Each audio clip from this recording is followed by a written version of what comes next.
What's up, gamer folk, and welcome to Never Lag. I'm one of your hosts, Levi, joined as always by the man who fell in the pit, Zach. And this is This Week in Gaming, the show where we bring you the news, the reviews, and the hot takes from the past week in video games and deliver it straight to you. If you're into it, you can support us over on Patreon at patreon.com/neverlag.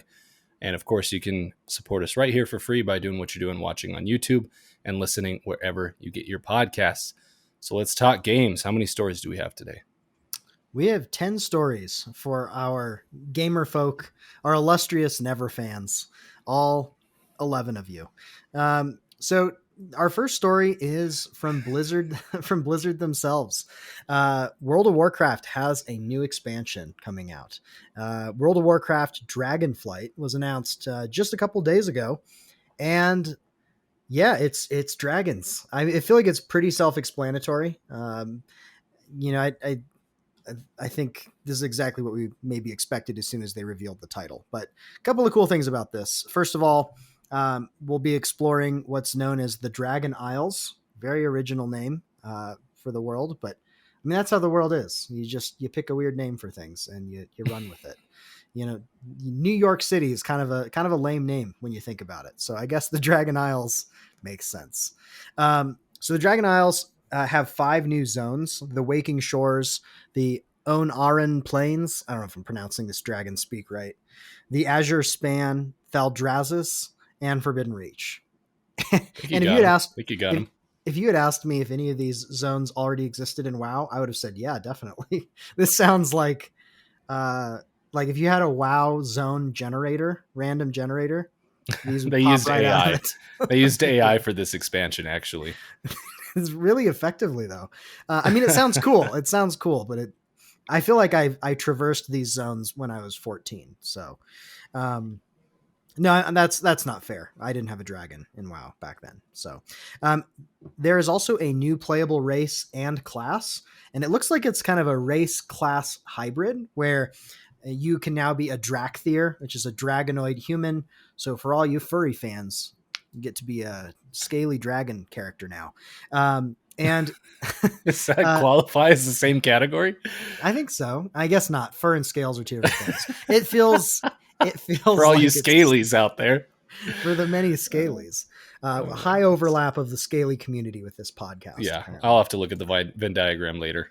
Yeah. In our YouTube analytics, we just have a chart that says percent scalies, and it's high. So the Drakthir is a dragonoid race that you can play as, and they are the Evoker class. So it sounds like they had issues with like balancing a new class with all of the other classes. Makes sense. It's a humongous game at this point. So they decided to make one race that is also this one class, and you kind of have to be. You can't choose one and not the other, if that makes sense. It looks like their abilities are related around kind of range DPS, some magic. There's also some healing. So it doesn't look like you'll be tanking with a Drakthir. But I mean, maybe you could. Who am I to tell you? But it sounds like that's not what they're intending. You also can become a dragon rider and master the art of dragon riding, which is a new form of aerial movement. I don't know how that's new if you can already fly in dragons. I guess there are some cool new things you can do. So in the dragon riding overview on Blizzard's website, it has a subheading Ride or Dive, which is a clever play on ride or die. And apparently you can dive down, gain momentum as you rapidly descend, then unfurl your dragon's wings, and use your dragon riding skills to stay afloat. So there's some cool movement things you can do as a dragon. That's kind of neat. The other key highlights for this, there are some new gameplay updates with Dragonflight, the expansion. There is a significant update to existing game systems. There is a talent system revamp. There is a HUD improvements, so heads up display, a whole new crafting and profession system. So it sounds like a lot of like UX UI improvements across the game. I mean, improvements, we'll have to wait and see. In my experience, everyone hates UX UI improvements at first, so not sure how good these will be over time. And then finally, there's a new level cap, so you can go up to level 70 in Dragonflight. There is new dungeons, obviously, and a new raid, which I think we would hope and expect, but that's all. It's all good. So, Dragonflight looks kind of neat. What do you think, Lagman? What do I think? Man, I was really excited about this reveal. The community at large pretty much has known it's going to be the Dragon Isles for months at this point. And during the reveal, they kind of had fun with it because they knew everyone already knew. And there's no surprises here. This is pretty much exactly what the WoW community thought was coming next. Uh, Man, I really was pretty hyped for this. I mean, granted, WoW is very old at this point, and we have had a great many expansions, but you only get so many expansions, right? And so when they roll around, they're exciting. For some reason, this did not hit for me. I can't really put my finger on why. Um, I You're not a think you scaly. kind of, maybe I'm not a scaly. Maybe that's it. But you kind of touched on it when you mentioned the zones, the Azure span, and what's the own one? I can't remember, but Onaran. Onarin, that's what it was. Oh, I see it here. Onarin Plains. Um, they showed off these zones, and man, it just kind of felt like places we've been before. You know, Mhm. as you said, the names were similar. The locations felt very like we've already been there in WoW. And I don't know how you fix this at this point. This game is so Yeah. old and the world is so big. Where haven't we gone, honestly? Mhm. And that's kind of why, as much hate and as many issues as there were for Shadowlands, I really appreciated the complete change of scenery and how the locations that we went to felt so visually distinct from anything on Azeroth or even the Outlands or otherwise. And so heading back to Azeroth, this very much feels like that. And I don't know, it just didn't do it for me. The other thing is the dragons in WoW. This might not be a fair critique, but I don't love their aesthetic. I do, they have this Power Rangers vibe. There's different colors. There's different Uh, colors of dragons that all have different like aspects, right? There's yeah. the bronze dragon, and the red Yeah. dragon, and the green dragon, and the black dragon. To be fair, And I that's just kind feel of a like they're fantasy at large thing, but I okay. do Fair kind of, enough. but But yeah, I see exactly what you're saying though. it gives me this like childish Power Rangers vibe, and I just don't love it. Um it feels like Skittles in dragon form. I just don't get this realism that I would like from the high fantasy that they're going for here. So that's one critique. Yeah. All in all, I'll be excited as we learn more about this. The what is it, Drakthir Evoker. So that it doesn't have to do with balance; it more has to do with role playing and theming. The abilities that this class will have are very much tuned to the fact that they're dragon beings. Like they can literally, there's an ability where they can fly Hmm. over the enemy and like breathe down fire. It wouldn't make sense for any other race to be able to do that, right? That doesn't make any sense. Um, Yeah. so that's kind of why they went with this. I don't know. I guess I'm not terribly, maybe I'm not a scaly. I'm not terribly excited about the evoker class either. I've been waiting for engineers forever in this game. Why do we not have engineers in this game as a class? I just don't Hmm. understand. So I don't know. I'm sure this will be cool, but I just kind of was left feeling like, where are my engineers at after all this time? Let's see what else. Trying to do my thoughts on an overview here. Regarding the flying, I thought that was very interesting, and I couldn't quite. As they were going down the bullet points of why this expansion is exciting, this was kind of one of the main ones, and it just, to me, it didn't hit either. I was just like, I thought it's the hard to same know. thing. I thought the same thing, and I wonder if it has something to do with the fact that movement in WoW is not amazing because it's such an old game, right? Like this isn't this doesn't feel like a more modern game where you can fluidly fly through the skies, or you see the latest Unreal Engine 5 demo where you're kind of like flying through a cityscape. Like it doesn't feel like that. This game was built in the early 2000s, and you still feel that, even though they've upgraded some things. You really feel that, and Yeah, because I've had the same thoughts, like flying around on a dragon doing barrel rolls. In theory, sounds really neat, but watching it in practice, it just feels really clunky and kind of slow, and yeah. it doesn't quite click for me either. It seemed very, very gimmicky. And we won't know until we have it in our hands. But like you said, WoW just isn't that game. It's a mouse and keyboard. It's not a visceral action game. And so to try and take flying and make it that, I have a hard time believing that's going to feel impactful in any way. The only thing I can see them doing here is they're going to be, from what they said, they're going to be giving us flight right off the bat in this expansion, which is new. And I could have misunderstood that, but that's what it sounds like to me. And so what they're doing is they're using this new flying mechanic as a way to progressively give you more abilities while flying, instead of just being, because normally in WoW you can just fly wherever you want and do whatever you want, right? I think they're planning to use this as, oh, you only have so many, how to train your dragon style. You only can get so high. The better you get at riding your dragon, you'll be able to pick up a bunch of speed and climb new heights and kind of use it as a puzzle-esque way of unlocking new locations or places where there might be new items or things like that. I think that could be cool, in theory. So we'll have to wait and see how that goes. And then the rest of this all seems good. All these updates they're making, they're all kind of unsexy though. They're not the sexy thing that like sells a brand new expansion. Oh, we're updating the UI. That really needs to happen. But Yeah. when that's one of like your 5 bullet points on an expansion, it can't help but feel a little lackluster. Professions and crafting also really needed some help. Not a terribly sexy thing. Let's see, new talent system, the talent system. So a lot of things behind the scenes that are probably going to make the game better, hopefully. And regarding the HUD, the new interface they're working on, it will be pretty much fully customizable from what they said. You'll be able to move elements of the HUD wherever you want on your screen. Essentially, they know that the community uses mods for a lot of these things, but they thought it was time that the base UI experience allowed people who don't use mods to uh, adapt their screen and their HUD in ways that benefit them, which is great, because often when I jump back into this game, I often don't feel like figuring out how to use mods. I just want to jump in and, it's kind of a hassle. Same. So having that in the base experience, I think, is a good addition. And then everything else is par for the course. New level cap, new dungeons, new raids. So I don't know.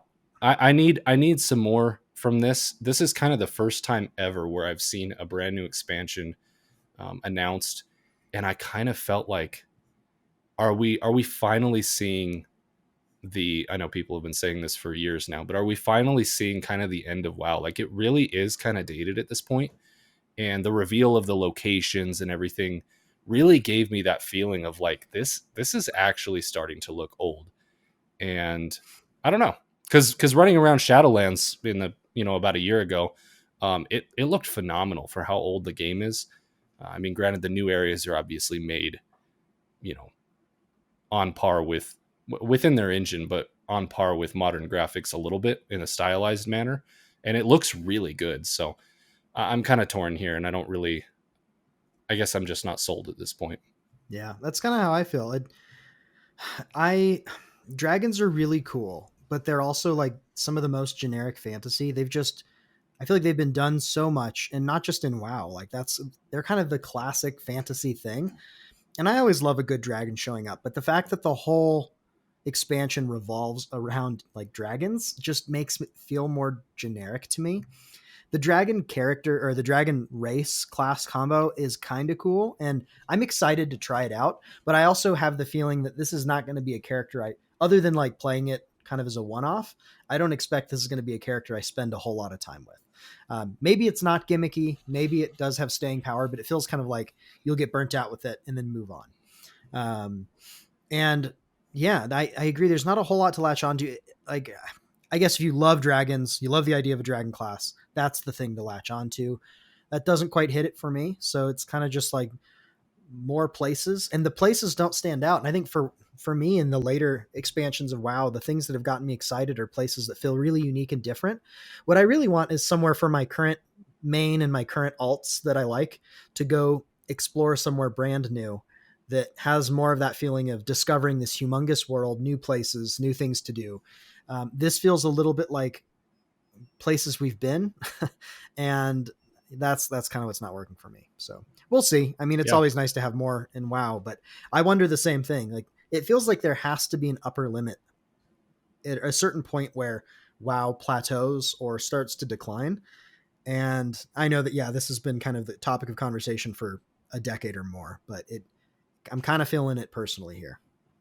Yeah, same. I guess underwhelmed would be the key word here. And I was very much ready to be whelmed. And I came Yeah. away underwhelmed. So hopefully they can impress as we lead up to launch. And yeah, it's a bit of a bummer because when World of Warcraft goes under, finally, at It's some going to be point, sad. Yeah. it's going to be sad. And I have a really hard time seeing World of Warcraft 2, you know? Same. Um, I don't know it's that the just the amount of world. money required to do what they did. Yeah. I just don't know that I see a modern company investing into that. And so I feel like when WoW goes under, it's just going to be a void left in the industry, honestly. Yeah. I agree. I don't know that I don't know that WoW could be recreated in today's climate with just things the way they are with the industry and with monetization systems and the way consumers perceive video games. Obviously could be wrong. And I hope someone else, we always hope someone else does it. We hoped WildStar was the next thing. And Man, I miss maybe, WildStar. That was a and we good thought game. Destiny was kind of sort of the equivalent, and Destiny kind of morphed it into its own thing. But we'll have to wait and see. I like to think that that void eventually will be filled by Right. some game that hits those same notes. But the flip side too is I love that I can go back to WoW and jump into, like, World of Warcraft is like a parent or a grandparent where it's like you like knowing they're there. And I want to go jump into it here and there. It's comforting to be back in Azeroth at times. But it does start to feel like I'm not super excited for the new stuff. And it just makes you wonder, like, if they hit a certain drop off of subscribers, when is it not worth it for them to maintain this massive world? So Right. And we'll see. obviously we're not unaware of Final Fantasy 14 and its impact in the industry right now. We're not saying WoW is the only thing out there, but Yeah. certainly it is one of the larger things, and it would leave a pretty large crater if it were to be gone one day. Yeah.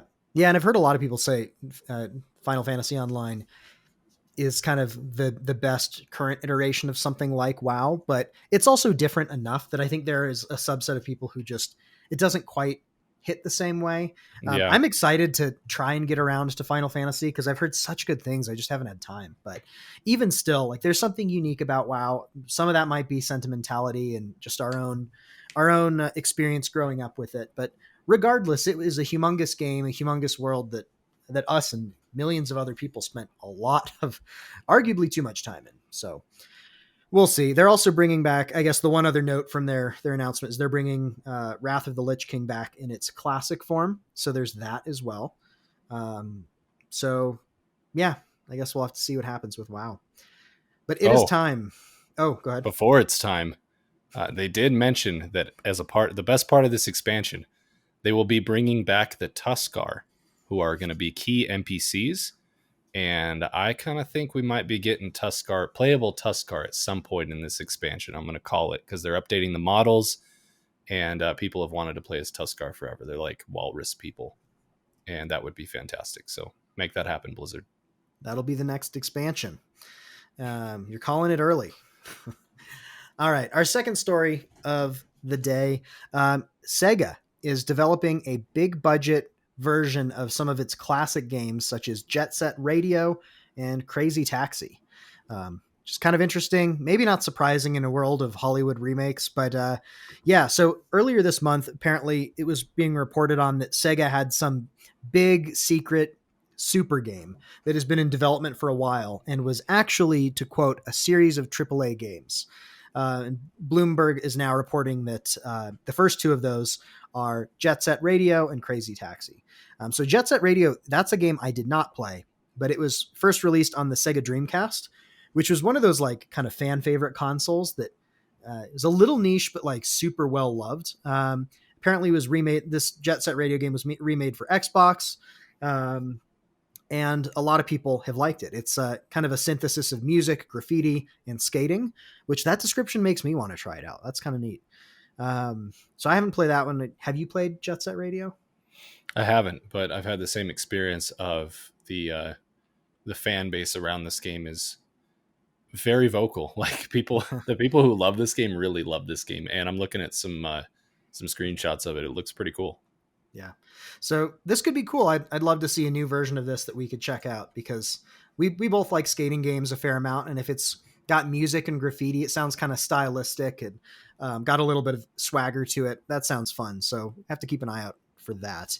Um, Crazy Taxi is the other one that grabbed my attention, because that's a game I did play. I feel like I mostly played Crazy Taxi in like Dave and Buster's or something, or like arcades, where you'd have quarters or whatever, and you're at some kid's party, and it's, it smells like a Dave and Buster's, and you're trying to win tickets, and you end up playing Crazy Taxi for a while. So Crazy Taxi is now in development, about a year into development. It sounds like the release is still a couple of years away. And then there are two other unnamed games that are part of this super game project.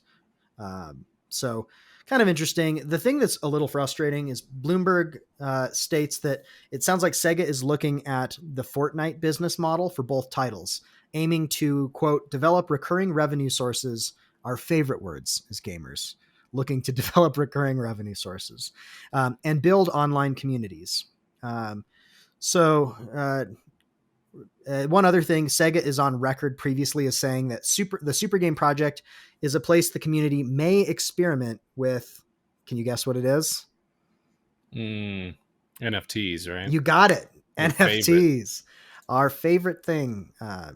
We say sarcastically. So that's kind of frustrating. Like, that tempers any excitement I have for Jet Set Radio. Crazy Taxi, I have some nostalgia for it, but I'm not necessarily like super excited about it. Hearing that there may be NFTs, that they're looking for recurring revenue sources, gives me a lot of trepidation for this venture. One other really interesting thing that they noted is that Sega said, while both games are in the early stages of creation, they still could be canceled. So, I mean, I guess that's always technically true, but it feels like a very funny thing to say. Ridiculous quote to say. Like, it's almost like Yeah. they're putting this. It's almost like they're putting this information out there to see the response, and they're just like throwing things at the internet and to see if something sticks. And they're like, "Oh, okay, we'll actually start making that." Like, none of this is even in production. What if we They're told just you we saying have a words. super project? Jim, what's our super project? It's Crazy Taxi and Jet Set Radio and NFTs. Just kidding. These are canceled because you're not excited. Yeah, I don't know. This whole thing kind of like, I don't know. This is going to be a little reductive, but I think Sega kind of sucks these days. Honestly, like, they haven't done anything lately, and everything they're trying to do is like trend chasing and money grubbing, and they just kind of seem like they suck, and they're not actually out there just trying to make good games and actually deliver on the fans who have nostalgia for these titles. They're really in it for the quick buck, and it's kind of evident here with this news article and them trying to base everything off Fortnite. It's like, what else is new? Like, you're sitting in a boardroom and you want to win the boardroom. You're going to mention, oh, let's make the next Fortnite. Like, yeah, wouldn't everyone like to do that? But it's just a frustrating trend in video games, and Sega kind of seems to be that company right now. Yeah. It's kind of funny that you mentioned Sega sucking, because that takes us directly into our third story. If you want to hear more about Sega and how they think about business, they actually are just releasing Sonic Origins. There's a DLC for Sonic Origins, and they have a pricing system that is thoroughly terrible. So let's go ahead and talk about that. Sonic Origins release date and additions were announced this week, and fans are not happy about it because apparently there's a lot of locked off DLC content, including the game's hard missions, camera controls on certain elements of the main menu, and certain character animations while playing music. All are behind various levels of monetization for this game. So this is like a remastered collection of some of the Sonic games. It apparently has 8 pieces of content that are not included in the standard edition, that are spread out across a couple of different DLC packs. So according to the Sonic Origins website, there are, let's see, Oh my There's the main gosh. game. There's 100 bonus coins, mirror mode, which is unlockable in This is game, so bad. hard missions, letterbox backgrounds, character animations, camera controls. Really is amazing. I cannot believe that. Additional music. What's crazy is that not even the most expensive digital deluxe edition automatically comes with everything. To get everything, you also have to pre-order it to get every piece of DLC possible. Now, some of this DLC does not seem that compelling to me, but in principle, that is horrible. There's a user on Twitter who says, evidently it's impossible to put everything into one version of a game these days. They always have to get every penny out of us, which I agree with that. And this isn't like super cheap. So the standard edition of Sonic Origins is retails for $40 or $39.99 technically, and that's without any of the extras. So there's digital deluxe and premium fun pack and everything else. So if you want to get that, that comes out on June 23rd on PS4 and 5, Xbox One and Series X, Nintendo Switch, and PC. But pretty frustrating. And you've seen a lot of like backlash, obviously, from fans, but we're also seeing like other game companies mock Sega, which is pretty justified, I think. So Devolver Digital tweeted, our marketing department created a handy guide for pre-ordering Trek to Yomi. Please use it to navigate your path to purchase. And they have listed out Trek to Yomi base game, 10% off, epic journey through the underworld and back, stunning visuals. Like they have all these things listed out. And then for every single version, every box is checked. So it's like, whatever you do, you're going to get Trek to Yomi in its most glorious form, which is how games should be. But as funny as that is, it's really sad that we're in a state like this. I don't know. What do you think about Sonic Origins and its pricing? Yeah, I mean, nothing's new though. This man, anytime you need an actual graphic with columns and rows to help your consumer purchase your video game, you've done something horribly wrong. You've And the already last failed. time you've failed immensely. And the last time I remember seeing this is something EA did. I know for sure it was Anthem. Anthem had something like this and got raked over the coals for it. And EA's done other things like that since then. It just sucks that this keeps happening. Companies are just so tone deaf and out of touch. And I don't see it ending. I really don't, because every time this happens, there's a huge uproar and they have to backstep a little bit or whatever it may be. But there will always be gaming companies stupid enough to try this stuff. And whether or not it impacts their bottom line in a good way, I don't know for sure. It's hard to keep track of that stuff. It's a tragedy if it does. You kind of wonder because it keeps happening. You would think it's either severe ignorance or it actually does make more money. Either one is neither one is better. So I wonder if it's more correlation than causation though. Like I don't imagine these approaches are the reason some of these companies make money off it. I think it's like they're making money because of products they have that people love and they're able to exploit those, versus you look at Sonic Origins. I imagine this is going to hurt them more than it's going to help them. But you have something like Star Wars Battlefront. You can ride those coattails into like extra exploitation on a corporate level. So yeah. And that's what it is. It's so exploitative, and there's so much crap like this that goes on in the gaming industry that really just kind of gives the whole gaming industry this bad, gross feeling and a bad reputation. And it sucks. It sucks. And I stand by my previous statement of Sega sucks. Like, get your crap together. Give fans what they want, make your money, and don't be a greedy douchebag of a company. Like, it's just not rocket surgery. Levi, all you have to do is pre-order Sonic Origins by April 23rd at 2 p.m. And you have to pay an extra $20 for the premium edition and a $7 for the fun super edition. And if you do those things, then you get the extra Sonic and Tails Happy Dance animation NFT. Well, I'm so so you're saying if I do all those things, I will get my probably $20 video game for only like $60? Only $60 for your $20 game. Man. They got What a $20 steal. games going straight for $60. And to me, that sounds like exactly what we consumers want. So what do we know? Well, companies are tone deaf, and sometimes the blowback hurts them. Sometimes it doesn't. And that leads us to our fourth story, which is CD Projekt Red released their fiscal year financial results for 2021 last year. And they're a company, obviously, that has gotten a lot of blowback since Cyberpunk's launch in late 2020. But they're still doing fairly well. So based on their 2021 earnings, they have sold 18 plus million copies of Cyberpunk as of April 2022, which is a lot, but it feels like not as much as it should be based on the hype of that game. Like in some ways that's a little bit liberating because I kind of would have expected that to be 25, 30 100%. plus. So 100%. that's actually maybe kind of vindication for gamers just a little bit. And I don't remember what the exact figure was back in like the first couple of months of launch, but the pre-order numbers for Yeah, Cyberpunk I think were so. like 10 plus million, if I'm I remembering think correctly. this is a massive statement. I think this is why we're seeing companies really take note of what happened with Cyberpunk, because 18 million looks great on a splash card, and selling 18 million copies sounds great on paper.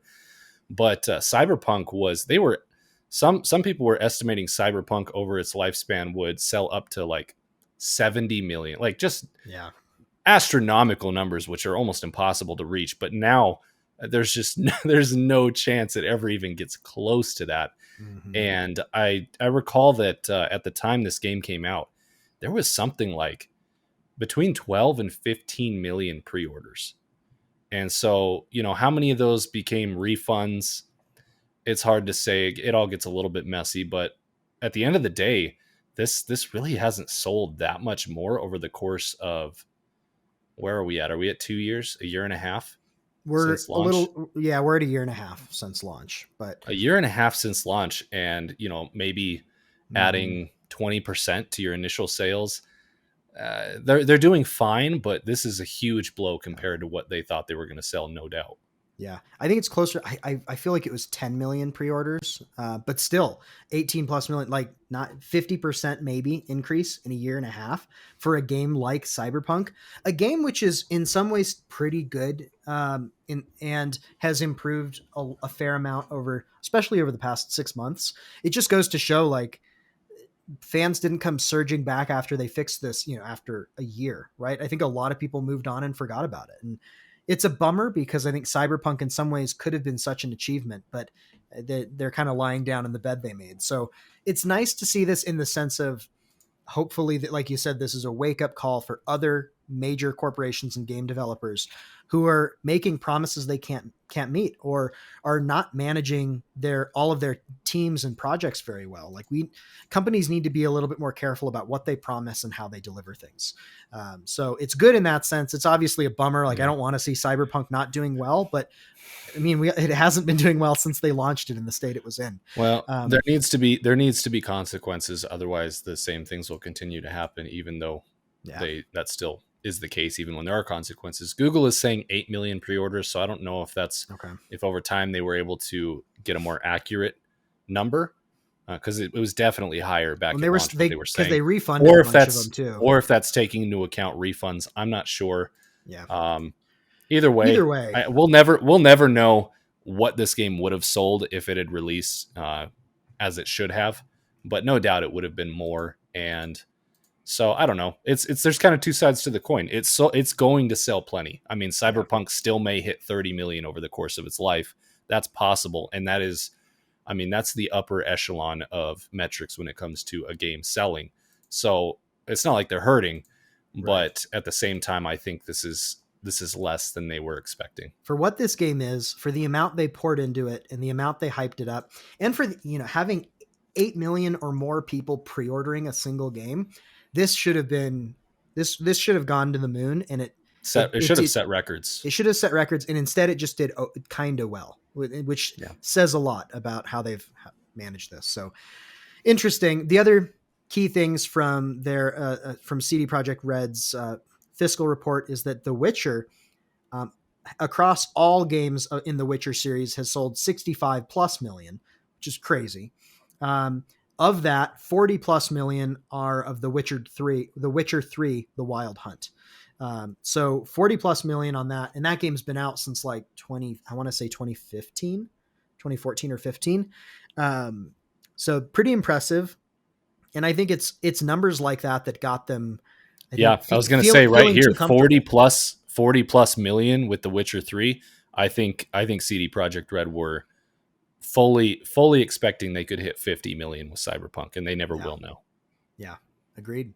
So I hope they learn their lesson, because Witcher 3 is great. Yeah. Cyberpunk looks pretty good now. I ended up buying it eventually on sale on Steam, I believe.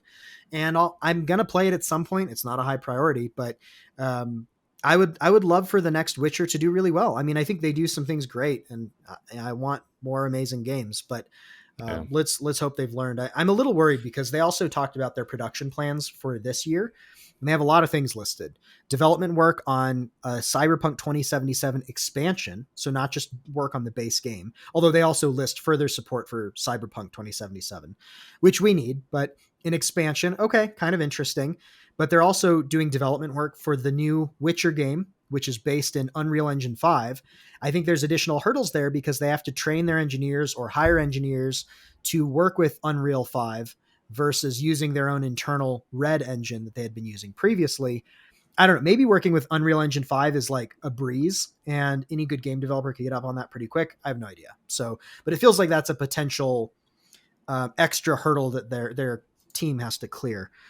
They're also working on development for the next gen version of The Witcher 3, which we talked about I think it was last week or the week before in This Week in Gaming, because they had a third party working on the next gen revamp for Witcher 3. They decided to bring that in house.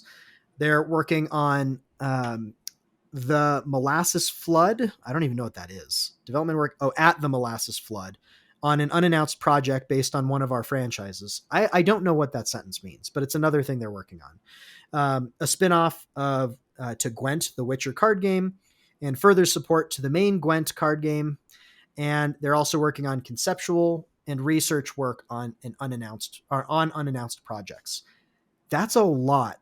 And this is what they're listing for 2022. This isn't like a 3 to 5 year plan. This is this year. This makes me feel like they haven't truly learned their lesson. I hope that's not the case, but that's what it feels like. Yeah. My thought is, I did a quick Google here. Google's telling me there's well over 800 people at CD Projekt Red. So that is a big studio. But that's a lot of priorities, dude. That's a lot of priorities. And like we talked about when they announced the delay, which there's some discussion as to whether it was a true delay or someone at CD Projekt Red came out and said, it hasn't officially been delayed, or I don't know what it was. But anyways, when we discussed that, I mentioned that it just felt like their focus is split too much amongst too many things, and they really need to focus. And it really feels like with what happened with Cyberpunk, how long that game was in development, how many people work at the studio, it really feels like this company is, from the outside looking in, it just feels like it's become too big, and it's not organized, and it doesn't have the right leadership to have everyone working efficiently and focused on the right projects. It's what it feels like from the outside. Yeah. And so seeing their plans for 2022, hopefully they've got the people in the right places to lead these projects. With 800 people, if you have the right leadership, you can get a lot done. I agree, but I feel like the right leadership is generally the forcing function and the prioritizing function. The fact that they don't, this roadmap should be cut in half, in my opinion. And if for reference, Blizzard has like 4,000 plus employees. And so they're a fourth or less, maybe a fifth of the size of Blizzard. And this is a huge, and these aren't like small things. Like this is supporting Cyberpunk and a Cyberpunk expansion, the next gen Witcher game, plus learning to use Unreal Engine 5. Again, I don't know how big of a deal that is, but that feels like something. The next gen for The Witcher 3, couple of unannounced projects, and then the Gwent card game. So I don't know. It feels like they should strike a couple of things, but we don't work there. Maybe they do have a handle on this. Part of it is too, we're getting a little bit into the weeds here, but like I did a quick search on Bungie. They're over, as of 2022, they're over 900 employees. Like at a certain point, at a certain point, your developing company becomes so big that you're no longer just a developer, you know? If you've Yeah. got multiple studios working on different games overlapping, um, you really start to lose the focus of, hey, we're a developing team. We're working on this vision Yeah. until it's done. And I think a lot of efficiency usually tends to be lost when your company reaches that scale. Not even just in video games, everywhere, Yeah. unless you have really, really good leadership. So, not to get too far into the weeds, I hope they're able to figure this out. This is very ambitious. We'll see. The other thing I thought that was interesting here is 65 plus million copies sold total would indicate that 25 million constitute of the first and second Witcher, which not too many people talk about. And I'm pretty surprised to see that between the two of those, who knows how that split is, but roughly 12, 13 million each. Those are huge numbers for games that were much earlier on. And that was kind of before they really hit the mainstream. So no wonder CD Projekt Red is, diving headfirst into the Witcher franchise when it comes to TV shows and making a fourth Witcher like this. This IP is, to the moon, apparently. Yeah, totally. It's a moneymaker. So we'll have to see if are they focused enough? Are they losing their way? Only time will tell. Our fifth story. Do we think that ads in console games is cool? Is that a good idea? Well, Sony and Microsoft are apparently considering this. So Sony Interactive Entertainment is reportedly planning to integrate advertisements, or as our friends across the pond would say, advertisements. Advertisements in free-to-play games. So I think that's one of the keys here is like, my initial reaction is like to recoil from anything that's like putting advertisements in my games. Free to play softens that a little bit, but according to Business Insider, this move is designed to incentivize developers to continue making free to play titles by giving them a way to monetize them, which makes sense. It's claimed Sony hasn't yet decided if they would be taking a cut of this ad revenue, and that it could charge partners for data on consumer behavior in PlayStation games, which is annoying, but also it makes sense. So apparently they're doing some testing with like an ad platform right now. And the report claims that the goal is for the ads to appear like they're part of the game, like digital billboards in sports stadiums or across the freeway. It must be the first of the month. New billboard day.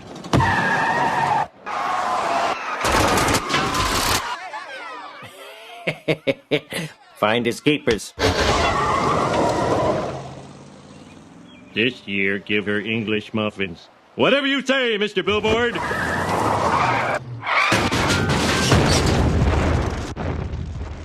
Best in the West. It rhymes. Formats could include ads that give viewers rewards for watching ads and promotions for in-game items like avatar skins. Can you imagine sitting down in like Spider-Man Miles Morales on your aunt's couch or your mom's couch and watching an ad on the fake television in a game? Like, how Black Mirror can you get? That's actually kind of disturbing to me. I hate video games so much. Hold on, honey. I have to finish this ad in my video game so that I get credit.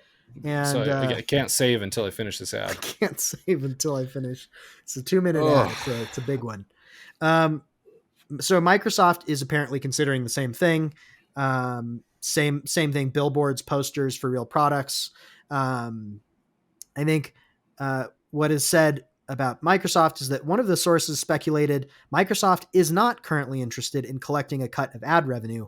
Sounds about right. They're very pro-developer and they have plenty of money because it wants to provide more money-making opportunities to developers who make free-to-play games.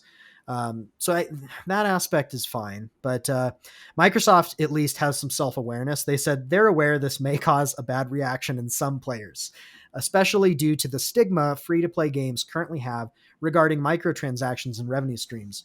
I mean, I would argue that the stigma of microtransactions is not limited to free-to-play games anymore, but Business Insider goes on to say, Microsoft is moving cautiously and intends to create a private marketplace where only select brands can insert ads into games in a way that doesn't disrupt the gameplay experience.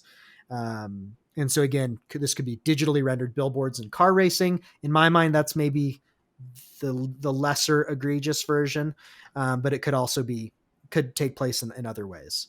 So I don't know. This feels mildly dystopian. I understand the need of wanting free-to-play developers to get paid. Part of me just wants free-to-play games to end. I know some people like them, but I don't know. What do you think? I feel like we're on a collision course with an industry I will ultimately just hate. Like I genuinely feel defeated and hopeless about this industry. Well said. Yeah, full stop. No, seriously, I hate this. This is stupid. They say free to play games, fine, but this isn't going to replace microtransactions. Mm-hmm. The whole premise of this is just so frustrating because first of all, the gaming industry makes money hand over fist. Yes, there are developers who pour their heart and soul into a game and it doesn't work out because the market is saturated. But if you make a good thing and people like it, you're going to make all the money. That's how the gaming industry is right now. So I just don't buy into this developers got to make their money. Like I like that it puts it on the consumers. Like, listen, consumers, sitting high and mighty in your consumer thrones. Like, haven't you thought about the developers and the money? Could you throw a pittance our way? It's just like they have third-party vendors to put food on the table for. It's like the conspiracy we have here in the United States where we pay for the waiters and waitresses instead of the restaurant establishment. Somehow they negotiated that who knows how long ago, and that's just normal, and it irritates me every time. And it's not that I don't want waitresses and waiters to get paid. It's like this is a broken system. Yeah. And I feel that way about free to play games too. I think they have brought some cool things to the industry, but by and large, I think they're a cancer on the industry, and they have kind of opened the door for what essentially amounts to mobile gaming slowly, sometimes not so slowly, but slowly making its way into the hardcore gaming industry. And where does it stop? Because here we're talking about free-to-play games incorporating ads. That sounds horrible. I hate it. I don't want that at all. It will not replace microtransactions, so it only makes your free-to-play games even worse than they are now, which already most of them are egregiously bad to play. And the other thing is, where did microtransactions start? Free-to-play games, mobile games, then free-to-play games on console and PC. Where do we have microtransactions now? Everywhere. Full-price games. Sony just released a $70 title, Gran Turismo 7, that is stuffed with microtransactions. And so you're telling me that several years down the road, when this is normalized in free-to-play games, it's not going to start creeping into my $70 video game? I don't buy it. I don't believe it anymore. I have zero faith that publishers and the suits and ties will keep this out of my video games, and it makes me angry and sad. Yeah, me too. It's a couple years from now, I'll be trying to buy the latest loot box microtransaction. While I'm waiting for my payment to go through, I'll be watching an adorable ad from the Coca-Cola, like polar bears. And then when I'm done, I'll tip my developer 20% of the game. Tip your developer to make sure that they can put food on the table. Oh my God, we're headed in a bad direction. As the years go on in this industry, it really is. This past year especially has made me realize, like, by and large, especially with the state that video games release in, on top of everything we just discussed, how broken they are and stuff. I think the farther we get into the growth of this industry, it's going to become more and more necessary for me to very selectively pick my games that I play each year. And we say we have this enormous, just buffet of games that are constantly coming out, but more and more so I'm starting to realize that most of those are not worth the time. And many are contaminated. I think some of these buffet has been coughed on by other gross patrons. Exactly. So we need a sneeze guard. No, it's only going to get worse is how this feels. Yeah. So, well, with all that doom and gloom, let's move on to our sixth story, Patch Watch. Patch watch. Beep, Still boop, haven't boop. figured Patch out the watch. sound that this does. So Patch Watch is Sucker Punch released patch 2.18 for Ghost of Tsushima. And I just want to take a moment to, Would you look take at off that? our hats, take a moment of silence to honor the final patch for Ghost of Tsushima. So this patch has stuff related to the Legends standalone, item changes, bug fixes, improvements. But the main reason I call this out is that this is the end of the road for Ghost of Tsushima, and I think that's fair. This game came out a couple years ago. It was great from the start. They've added content along the way. They've been supporting it up until now, and so now they go on to say, well, we aren't actively working on any additional patches at the moment. We will continue to monitor feedback on the community run GOT Legends subreddit and messages sent to @SuckerPunch prod on Twitter for high priority bugs or issues that emerge. So the good news is they're still paying attention. With the goodwill Sucker Punch has built up, I imagine if anything really bad is happening, they'll fix it. So this is kind of bittersweet. Ghost of Tsushima that was my favorite game of 2020, and I'm kind of itching to replay it. So I'm glad they've supported it thus far. I'm excited for whatever they're working on next. I think it makes sense that they're winding this down. But any thoughts on the final patch of Ghost of Tsushima? No, just thanks to Sucker Punch, man. They knocked it out of the park. Here's a game that launched great and only got better, and added free DLC and surprised us had in wonderful had ways. no microtransactions whatsoever. This is one of those games I'm talking about selecting. I mean, who knows what Sucker Punch will do in the future? But man, if this game wasn't a testament to what can be accomplished when a studio has an uncompromised vision, releases a game that runs well, is just excellent from start to finish, and then give you a free multiplayer game on top of it that has mechanics and systems that honestly are, some of which are better than like Destiny 2, Yeah. So it's just awesome, this whole thing, and we'll watch it sail off into the sunset, and this will remain a gem in the cap of what was a stellar PS4 generation. PS5 has a lot to live up to, so I'm excited to see what they do in the future. I really want to see, are they going to split Ghost of Tsushima into 2 games and have a Legends multiplayer? Because obviously that's the direction they kind of went with. They made Legends standalone later on, and I know I played actually a lot of that at the start of, was it this year? My concept of time, as we've discussed, is gone. But within the past year, I played a lot of Legends, and it was excellent. The gameplay is great. The collecting of gear and leveling up and RPG mechanics mixed with the multiplayer worked very well. I would be very interested in if they wanted to take that and run with it in the way that Destiny has, with that kind of MMO light approach, but a full dedicated video game.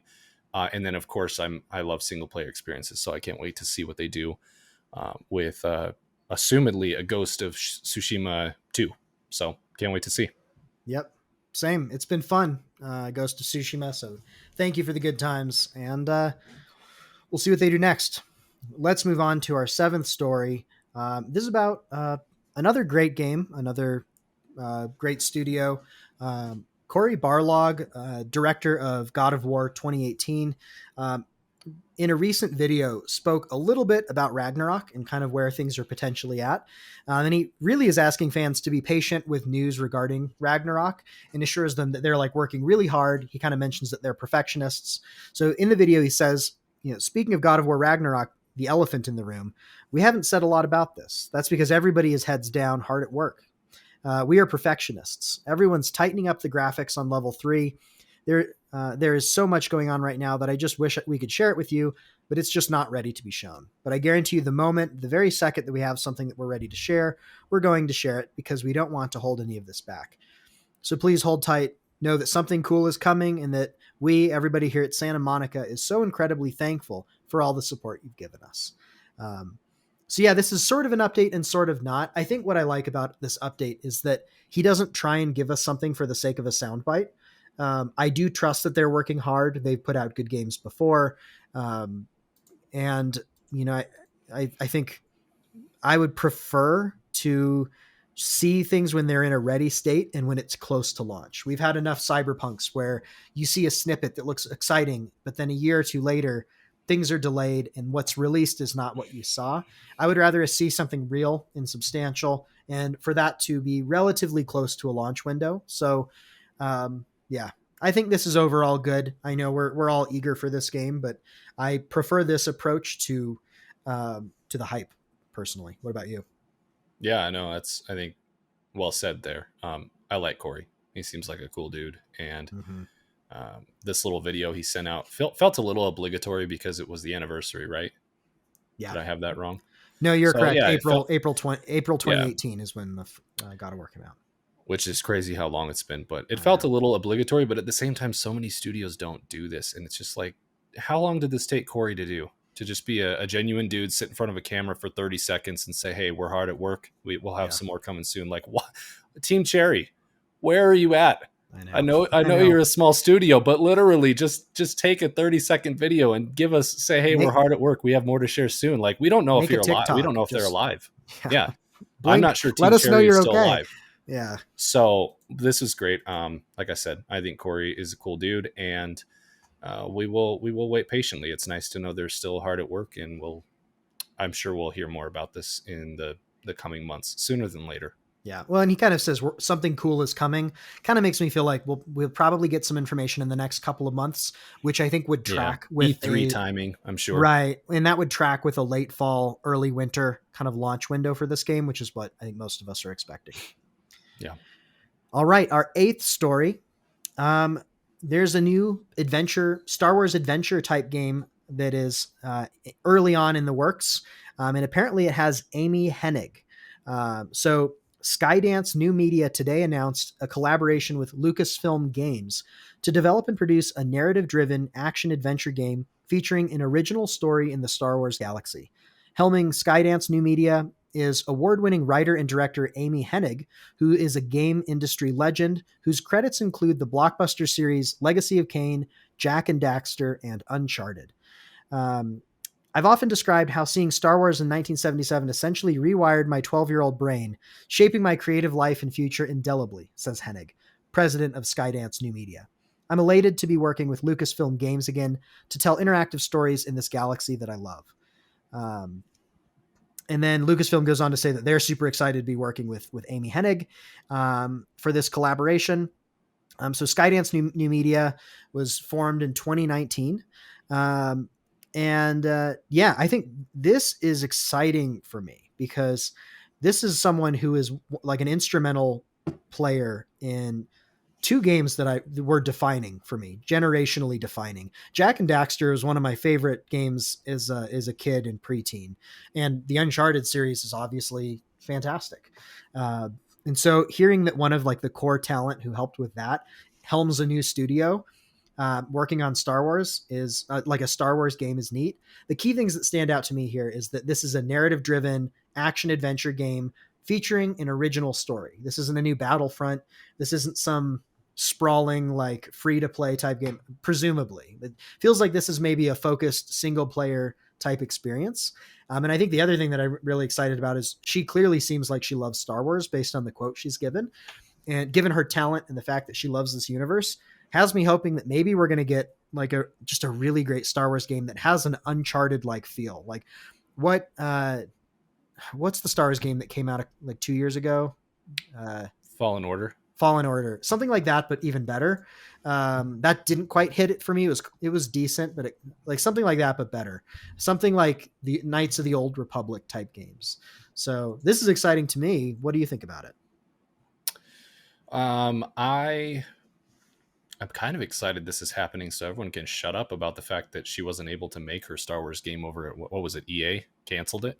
And everyone's like, oh, it would have been the greatest Star Wars game to have ever existed. And now we get to find out, will it be good or will it be bad? I'm leaning good. We'll see. And like you said, Fallen Order didn't really hit for me. People seem to like that way more than I would have guessed.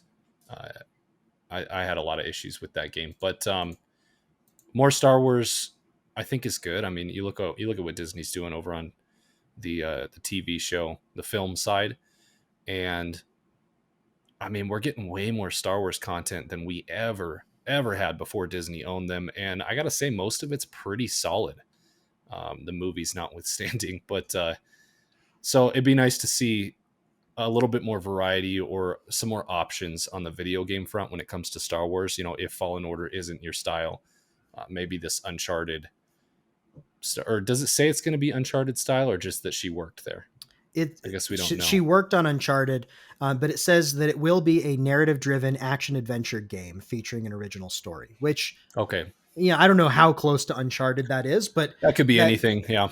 Yeah, but I mean that doesn't sound like, they're not saying it's a Souls-like, or they're not saying this is going to be a multiplayer, free-to-play bonanza, or like that kind of makes me feel like this is a single-player campaign experience. And if you have a talented writer, hopefully we're going to get a good story. Somewhere between Uncharted and like God of War style game, maybe. It's the hope. So I mean, that's exciting. The one that got canned at EA, I think, was literally described as Uncharted Star Wars. So I don't know if part of me wonders if she's going to take what she can of that and just make this game, if she liked what she had going on, or if this really is a fresh project. We may never know, honestly, but pencil me down. I'm excited. I'll definitely be all ears once we get a little bit more information about this, and we'll finally get to settle this whole debate of whether or not her canceled Star Wars project game from EA is one of the greatest crimes against the industry that ever happened. Unfortunately, nothing is as good as hyped expectations. So she has that working against her a little bit, but the flip side is there's a lot of Star Wars games have fallen kind of flat. I think Fallen Order did really well, and I liked it, but I didn't love it. And so I think, I don't know, I feel like the bar is not necessarily super high for her here. And if she's a talented writer with a good vision, this could be really fun. In terms of all the Star Wars content we have, I got to say, like, the movies, we don't even need to go into those. I don't think. The TV shows, I'm kind of not, like, I'm just kind of meh about. Like, they're not bad, but they're not super alluring to me. For whatever reason, the thought of a contained game of Star Wars, it feels like they can get more creative with it. I feel like Disney is flexing a lot of their corporate bland, protectiveness over the franchise in many ways. Maybe that's going to extend to a video game as well. I like to think we'll get a little bit more weird, I guess, or, more creative and interesting. But Disney may not allow that. We'll have to wait and see. Overall, I'm excited though. Let's go on to our ninth story. Sounds like Portal 3 maybe has a shot at happening. So first of all, I've never really, I barely played the Portal games. I know they're very beloved. Did you ever play Portal? I played the first one. And this is probably a terrible take, but it was good. It didn't really blow me away. I hear the second one is life-changing. I don't know if it's really that different from the first one. I need to get around to playing it. I actually own it on Steam. It's in the Eternal backlog, but they're good games. I enjoyed it for sure. Yeah. Well, I think a lot of people have been eagerly anticipating a third one. And I think this is one of those games that's like its legend grew the longer time has gone on. But on the Kiwi Talks podcast, Eric Wolpaw, who co-wrote Portals 1 and 2, as well as like Psychonauts, Half-Life 2, Left 4 Dead, and some other stuff. He ended the show by stating, "We've got to start Portal 3. That's my message to whoever." And then he said, "I'm not getting any younger. We are reaching the point where it's crazy to think that we're literally going to be too old to work on Portal 3. So we should just do it." But he also was kind of speculating that as much as there are a lot of Portal fans, that this may not be like the most lucrative thing for Valve.